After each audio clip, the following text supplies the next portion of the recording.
Кандайсыздар? Менин сүйүктүү бир туугандарым. Менин 27 подписчигим бар экен. Кудайга даңк, ошого деле. Анткени чакырылгандар көп, тандалгандар аз дегендей.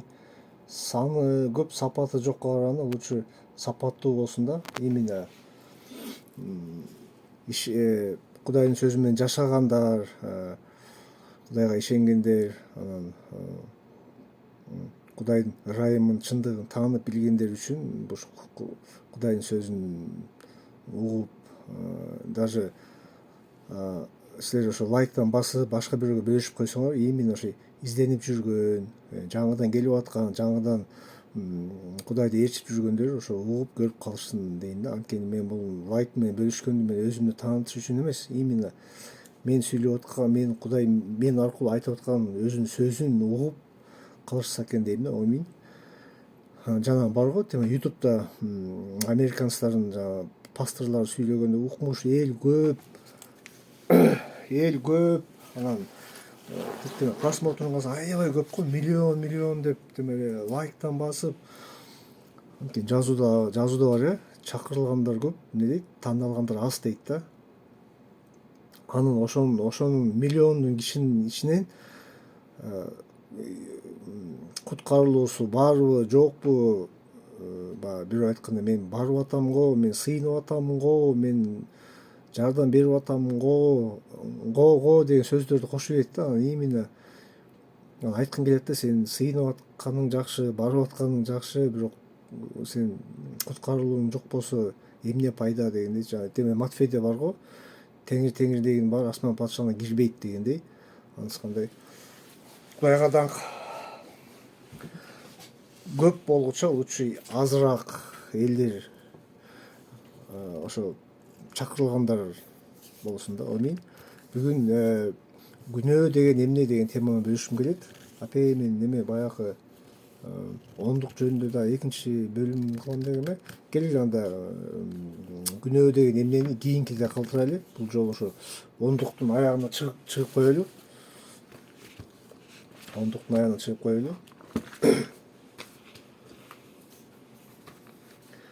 Баягы мен Москвада жүргөн жыйындын аягына чыгып коюп, мен кантип кеттим, эмне болуп кеттим, битке бөлүшүп кетейин. Ошентип эжем менен жаңы кыйнап ондукту беришиң керек дегенден баштап мен хорошо 2 жолу бердим. Анткени ал жерде бир эже менен бир келин бар эле, ошого жакшыраак айтып жүргөм. Анан ошолор эми райда ошолор үчүн деп мен до конца айтып алайын деп 2 жолда барып, мени кыйнаса да ондукту берип аттым. Анткени азыркы убакта райымдын убагында эч кандай Павел өзү айткандай, мен буйрук катары эмес дейт да, чындым жүрөктөн чыксын дегендей. Мени ал жерден кыйнап салышканда, сен беришиң керек депчи. Анткени көп эле жыйындагылар азыр эски осуятта жашап калышканда, эски осуяттагылар менен дагы эле ошол жакта жашап жүрүшөт да. Азыркы жаңы азыркы кезде ырайымдын негизинде, ырайымдын үстүндө экенибизди билбей жатат да, именно жазуунун негизинде. Анткени ушул ондук жөнүндө көп эле жыйын башчылар жактырбайт да, көп эле көрүшпөйт, көрсө дагы башкаларга айтпайт. Анткени жыйын башчыларга бул чындык жакпайт да. Мындай сөз бар да, жалган таттууга караганда ачуу чындыкты айткан жакшы дейт да. Мен мисалы үчүн оюман чыгарган жокмун да бул ондук боюнча. Именно жазуунун негизинде мен жазуу менен бөлүшүп атам да. Мен оюман чыгарып же коостоп, балки мүмкүн мен оюмча, мен ойлойм да деп айткан жокмун. Мен именно жазууну бөлүшүп атам да. Именно жаңы осуятта ондук деген нерсе жок экенин бөлүшүп атам ошол. Анан баягы эже жаңы мени урушкандан кийин хорошо деп, мен баягы эже менен бир келин калган, тиги бир бала кетип калды, анан экөө калды, экөө менен сүйлөшүп, анан аягында экөө үчөөбүз отуруп чай ичип отурабыз. Анан мынттым да, куткарылууңар барбы десем, тиги келин ал эмне дейт го. Анан айттым, жыйынга канча жыл эме келип атасың десем, 8 жыл болду дейт, общий. Анан айттым, 8 жылдан бери спасение эмне экенин эч ким айткан жок белесиң, жок дейт. Анан таң калышып, анан мынттым да, анан эмне үчүн келип атасың жыйынга, кандай, мен билбейм, айтор эжем ишенет, анан мен да эжемдин аркасына ээрчип келем. Жана сөздү ошол келин айтканда, мен сыйынып атам го, мен барып атам го, мен жакшы иш кылып атам го депчи. Анан айттым да, ошо барып атасың, сыйынып атасың, бирок ал сага куткарылуу бербейт. Куткарылуу Кудайдын сөзү гана берет. Сөздүн негизинде гана Кудайым ачып берет сага. Десем, дагы еще берки эже мынтет: мен пастор, мен спасение алдың деп айтты го дейт. Ам айттым, ал пастор сага спасение, сизге спасение берген ал ким дедим. Ал бизге окшогон адам дедим. Ал бизге сизге окшогон адам эже. Ал спасение бербейт. Спасениени Кудайдын сөзү берет десем, жаман көрүп мындай тиги келин мындай туура кабыл алды да, спасениең жок десем, мынтип ойлонуп калды да. Тиги эже болсо таптак секирди да: сен кимсиң, сен ким болуп кеттиң, эмне сен өлүп тирилип барып келдиң белең, спасение сен бересиңби, анда сенин колуңдабы деп эле баштады да. Анан эжеке, спасение мен бербейм, спасение Кудайдын сөзү берет деп. Тиги келин болсо мен ушундай эмне кылышым керек деп ушул сөз жакты да. Анткени жазууда бар да, көп жерде окуйбуз. Мен эмне кылайын деген жакта жазуулар бар да. Ошондо адам анткени мындай да, адам ишенип калганга караганда иш кылганды мындай жакшы көрөт да. Анткени иш кылып атып биз баягы көнүп калганбыз да, өз күчүбүзгө таянып, өз эмебизге, акылыбызга таянып. Ошондо тиги келин болсо мындай: мен ошону эмне кылышым керек дегенде мен сүйүнүп кеттим да. Мен дедим да, кел жазууну ачып окуйлу деп. Ошентип тиги эже баягы таажынды, кетти да. Тиги келин калды. Анан, конечно, мен эми алып барып турган же жыйыным жок, же экөөбүз мындай аз эле болуп, тигилер көпчүлүк да, өзү барып жүргөн жыйын. Анан көпчүлүк жеңип кетти да. Анткени мен бир эки жазышып, чалышып, айтып жүрдүм. Вроде бы мындай изденип аткан. Анан билбейм эмне болду. Аягында тияка ооп кеттиби, чыгыса ошондо жоголду да. Но самое главное, спасение эмне экенин айтып бердим да. Анткени силердин куткарылууңар жок экен, эже сиз мындай туура алышыңыз керек экен, туура ишеним жолуна келиш керек десем, мен чалкасына кетти. Анткени жазууда бар да, Титте жазылганда: ишенимдин туура жолунда баратпаганын көрүп турсаң дейт да, ашкерлеп айыбын ач дейт да. Именно ашкерлеп дегенде мен личный жашоосун айткан жокмун. Ичпе, жебе, там жатпа, барба, баспа деп. Именно туура ишенип калсын деп, мен туура жолго салып коеюн деп жазууга такап болгон ошону эле айттым да. Анан: сен мени соттоогудай кимсиң деп эже таарынды. Эже, мен сизди соттогон жокмун. Болгону ошо туура ишенип, туура сөздүн маанисин түшүнүп, ушу сөздүн негизинде спасение алышыңызды каалайм эжеке. Анткени мындай да, неспасенный адамга сен спасениең жок десең аябай катуу тиет да. Анткени алар дагы эле билишпейт да, именно жазуунун негизинде алар көп билишпейт. Ошон үчүн аларга катуу тиет да. Спасенный адамга айтсаңчы, спасениең барбы десең, кубаныч менен айтат да, кубанычы менен бөлүшөт. Аллилуйя, бар, мынакей деп ачып бөлүшүп айтып берет. Кантип Кудайдын сөзүнө ишенип, кантип ошо сөздү түшүнүп, таанып калды, кантип көзү ачылды. Спасенный адамчы именно айкашкан жагышты көрүп калат. Именно Иса Машаяктын болгон күнөөсүн толугу менен кечирген өз көзү менен көрүп калат. Амин. Мына чыныгы куткарылуу ушул да. Анан башкаларга окшоп таарынбайт да.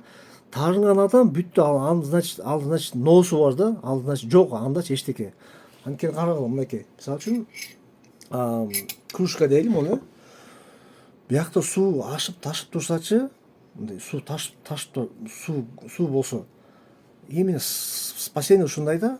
Спасениең барбы дегенде адам мындай кубаныч менен айтып берет да, айтып бөлүшүп берет. Бул пустой да, спасение жок. Төксөң эчтеке жок, мынакей. Төксөң жок, анткени эмнесин айтып берет. Анткени биякта жок да эчтеке. Ыйык рух, Кудайдын сөзү деген жок берде. Ошон үчүн айта албайт. Жок эчтеке, мынакей. Ошон үчүн эмне таарынат да. Сен ким болуп кеттиң, сен соттоогудай кимсиң деп ызы чыгылып таарынып кетип калат да. Спасенный адам дайыма үстүндө суу бар да. Любой убакта, түнү да уктап атса дагы, түнкү 12-1 дагы ойготуп спасениесин сурасаң, смело айтып берет. Любой убакта, күнү түнү да. Анткени суу ичинде суу бар да, ашып ташып турат да. Анан жана эжеге окшоп таарынбайт дегеним да. Ошон үчүн ошентип анан тиги эже дагы бир сөзү бар. Спасенный мынтет: мен куткарылганга чейин күнөө кылчумун дейт, куткарылгандан кийин күнөө кылбай калдым дейт да. Анан эжеке стоп деп айттым да. Эжеке, куткарылган киши деле күнөө кылат, куткарылбаган киши деле күнөө кылат. Экөө бирдей эле кылат, айырмасы жок. болгону адам ошо Кудайдын ачып берген сөзүн түшүнүп таанып калат. Болгону ошол да. Мындай ой жүгүртүүсү мындай башка ой жүгүртүүнө карап окуп калат да. Ишеним деген ушул да. Анан көп жыйындарда мынтет да, мен ишенгенге чейин күнөө кылчумун, анан ишенип калгандан кийин күнөө кылбай калдым. Мен аллилуйя деп бири бирин далга чаап мактап, именно куткарылуу алгандан кийин еще как күнөө кылат. Силерге дагы бир мындан чоңураак нерсе айтайын. Я вам скажу еще больше дейт го орустарда. Спасенный адам еще хуже күнөө кылып калат. Чын. Оюң менен кыласың даже. Колуң менен кылбасаң да оюң менен кылып каласың да. Эми бул тема башка тема, бул уже алыстап кеттим. Бул күнөө эмне деген темага кирет да. Бул күнөө бул эмне өзү? Ошо кийинкиде бөлүшүп кетем, э? Именно спасенный адам менен не спасенный адамдын акыбалы да, эки адамдын мындай состояниясы. Куткарылган адам күнөөгө көз карашы кандай, куткарыла элек адамдын күнөөгө көз, ошонун айырмасы да. Ошону кийинки темада бөлүшүп кетем. Бүгүн болсо ошо ондуктун аягына чыгып коелу. Ошо менен ондуктун темасын жабайлы, э? Алтындарым. Өткөн биринчи бөлүктө немени бөлүшүп кеттим, э? Жана апостол Павелдар, кызматчылар өзүбүз иштедик, өзүбүз эмгектендик деген жерде окуп кеттим, э? Анан дагы бир жерде окуп кеттим немени? Буйрук катары эмес дегенде, буйрук катары эмес, чын жүрөктөн, чын көңүлүңөрдөн чыккан нерсеңиз деген. Эми бул жолу 2 Коринфянам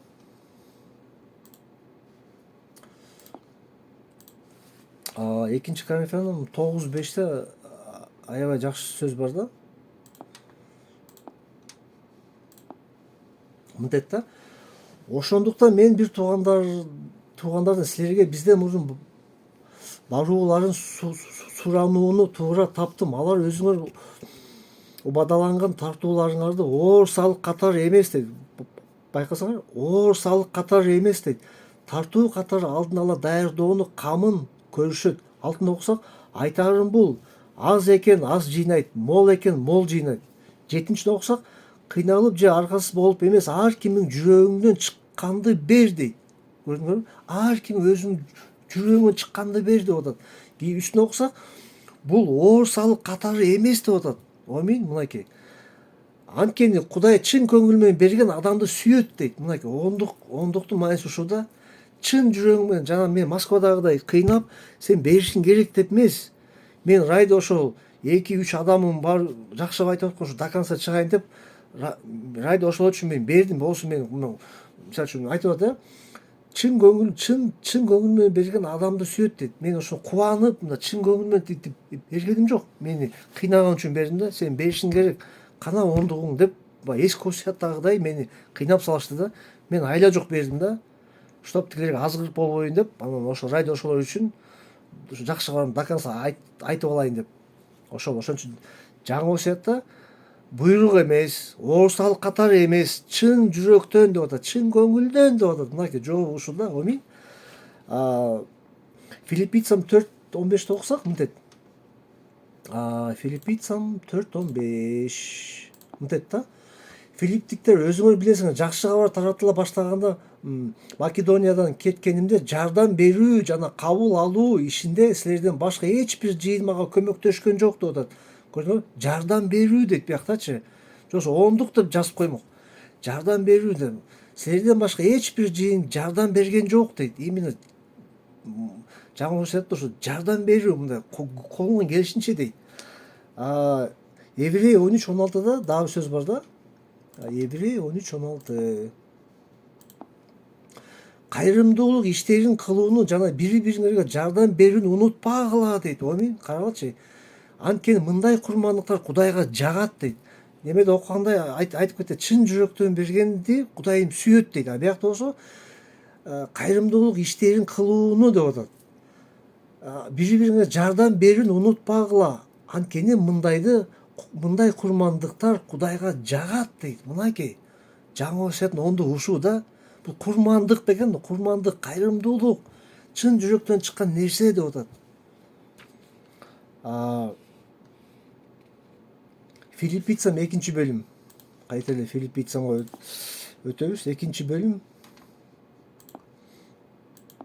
биринчи стихте мынтет: ошентип эгерде силерде машаяктан келген кандайдыр бир соорону үтүр, кандайдыр бир сүйүү кубанычы үтүр рух менен болгон кандайдыр бир баарлашуу, кийинкисин окусак, кандайдыр бир кайрымдуулук жана боорукердик бар болсо деп анан кийинкисин окуп атат.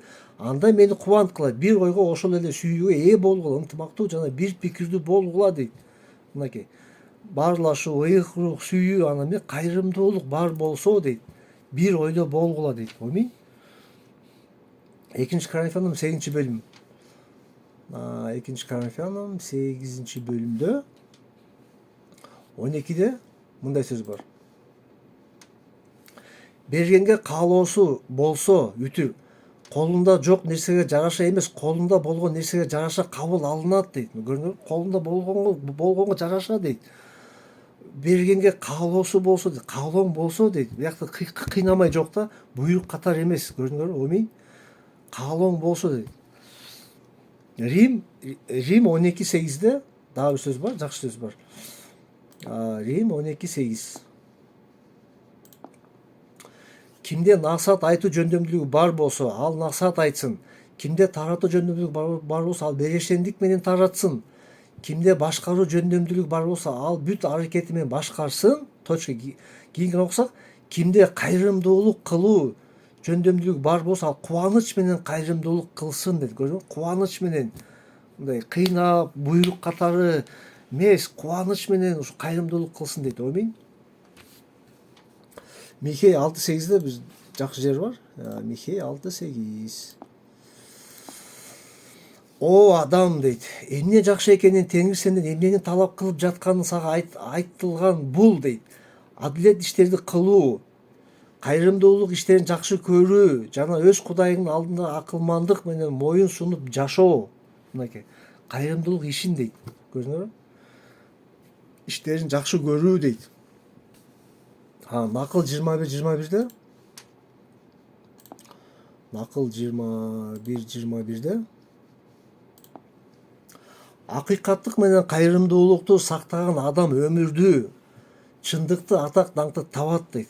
Акыйкаттык менен кайрымдуулук сактаган адам, бул акыйкат эмне бул? Бул спасение, Кудайдын сөзү, ишеним деги эле койчу, бул Кудайга жага турган нерсе да, ошону акыйкат дейт. Чындыкты табат дейт. Кайсы чындык? Именно спасениянын, ошо кайрымдуулукту сактаган адам өмүрдү дейт да. Мынакей. Жас комок оңдукту сактаган, буйрук катары оңдукту бериш керек. Ошол адам бактылуу, өмүрлүү деп жазып коймок. Анан дагы бир мен мындай дагы бир жыйын, мен муну менен жыйын башчысын жамандагым келбейт. Биздин жыйын башчыбыз бар. Бирок биздин эң жакшы кыйык кызматчы биздин жыйын башчыбыз биринчи Иса Машаяк. Амин. Забурда орусчасында мынтип турат: мой пастор Христос дейт да. Бул орусча, кыргызчасында Забур канчанчы бөлүп эсимден чыгып атат. Биздин жыйын башчыбыз бул Иса Машаяк дейт. Амин. Мынакей. Анан мен бир көп эле байкелерди тааныйм. Мурунку жыйында деле бир байке бар эле. Мындай келген оңдукту жакшы көбүрөөк берген кишилер, эме аялдар болот да, шакек сөйкө тагынып, кычырап, аларга жагалданып, башкача сүйлөп, бизге окшогон анча мынчаларды чекеге чыгарып, ушундай бир жагалданып, анан биркелерде тигилерде о пастор, устат деп пасторду бир мына ыйык көрүп элечи. Ошол жөнүндө 1 Фессалоникийдин 2:5-те жакшы айтылган жер бар да. 1 Фес 2:5-те.